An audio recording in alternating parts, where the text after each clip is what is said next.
Wherever you are in the world, welcome to another edition of Jerry's Take on China.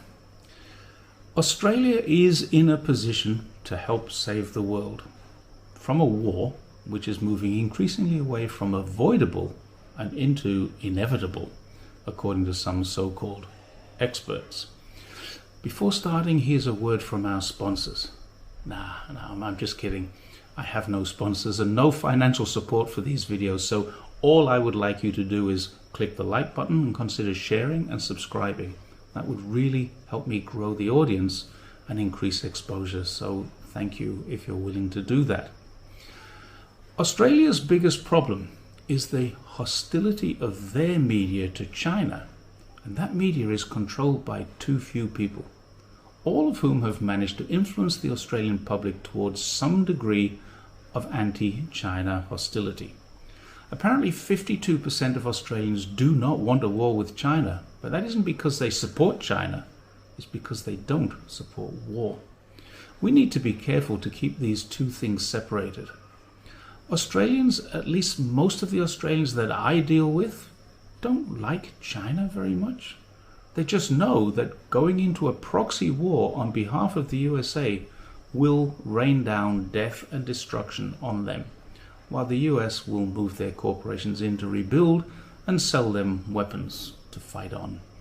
The current government has just a couple more years to turn this round in this term. If they spend 18 months being cautious and then 18 months being more assertive against USA and a little more compromising towards China, I believe the results will speak volumes for them. They absolutely need to show some wins before they can start to describe China to their constituents as anything other than a strong challenge. They need to frame their wording, which they do, so that China isn't offended, and they need to frame their wording so that they don't further alienate an already hostile public. Australia's ABC says it's important for China and USA to reopen dialogue. The Financial Review says the risk is bigger than the reward. And the message from Anthony Albanese at last week's Asia Security Conference was the stability of our region can only be assured through collective responsibility. He went on to say, big powers have a heavy responsibility to maintain stable and responsible working relationships with one another. What's most interesting about that was that he was quoting Li Qiang, the recently appointed Premier of China. This quote has opened the floodgates to critics, citing the fact that China refuses to pick up the phone. But those very critics are missing the most important key word. That word is responsibility.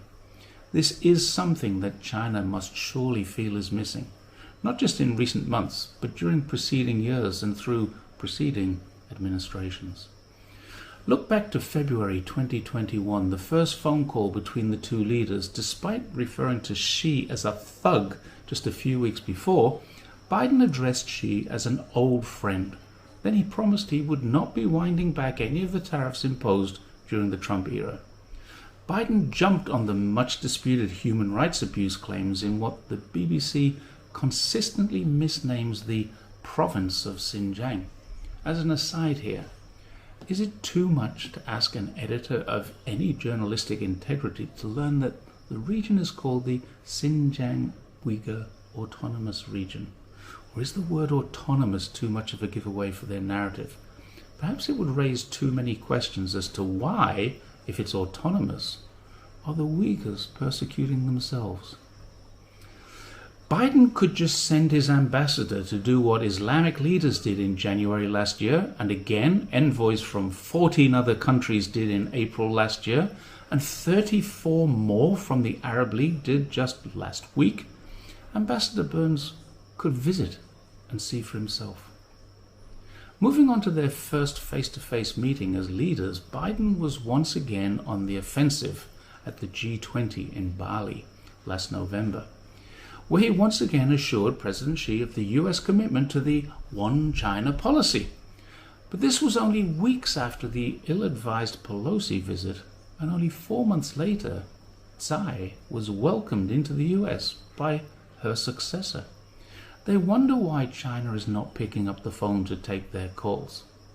The Shanghai Communique was signed more than 50 years ago and included such phrases as the USA's declaration that they would progressively reduce its forces and all military installations, while, in contradiction, it quietly admits to increasing boots on the ground and frequently announces further arms sales. One of the other commitments made in the Shanghai Communique was the commitment which both parties agreed and signed up to, that neither party shall seek hegemony in the Asia-Pacific region. And neither is prepared to negotiate on behalf of any third party, which begs the question, what is the Quad? What is Five Eyes? What is AUKUS? Seemingly breaches of this clause, not once, but 3 times. Putting the Taiwan question, as China likes to call it, to one side, there's an old Hollywood idiom that the white man, paleface, speaks with forked tongue, and the world has, much to its own pain and cost, discovered this is true.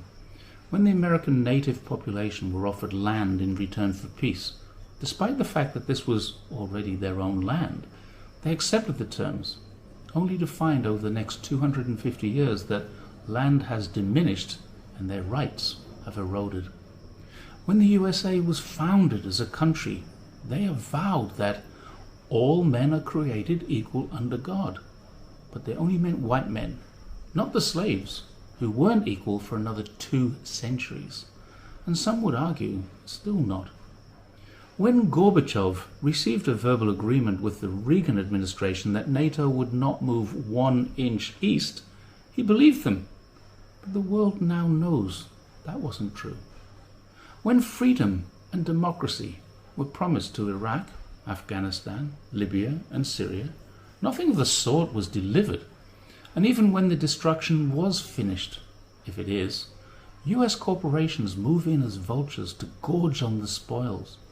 The income from Iraq for one company alone, Halliburton, was almost $40 billion, with Dick Cheney, Bush's vice president, sitting on the board, and Eagleburger, Bush's Secretary of State, joining the board afterwards. Indeed, war is a profitable business, and it's no surprise that the administration wants more of it. Furthermore, while Secretary of Defense Austin is complaining that his Chinese opposite number refuses to meet with him, it must be remembered that any meeting with Defense Minister Li Shangfu must take into account that Minister Li is subject to US sanctions. Cornell Law School states that before dealing with a sanctioned person, it would need a waiver from the president, and that's never been issued. The Trump administration did this in 2018, long before any Russians stepped into Ukraine, because Minister Li had the temerity to deal with Russians over the sale of military equipment.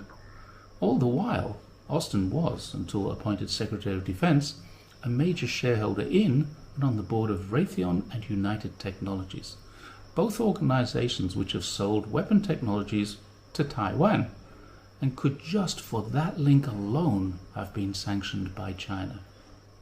Additionally, based on many allegations but without any evidence, the US has sanctioned one of the poorest regions of China to protect its own cotton, tomato, and solar panel industries. It's also sanctioned China's semiconductor industry, not to counter any real threat other than another threat to their own industry and their own economy. Anthony Albanese is right. Dialogue is imperative. War must be avoided. With great power does come great responsibility. But with great responsibility, there also comes a commitment to honesty and integrity. The USA could demonstrate an example of sincerity by some form of de-escalation. That could be in arms sales to Taiwan, removing unwarranted sanctions, easing economic coercions, reducing political rhetoric, or even just a little less nasty name-calling of the country and its leader that they say they most want to talk with. Then, if China don't pick up the phone, they might have a legitimate complaint. Thanks once again for watching Jerry's Take on China, and please, if you made it this far, don't forget to like and share this message. It needs to be out there. China is not the enemy. See you next time.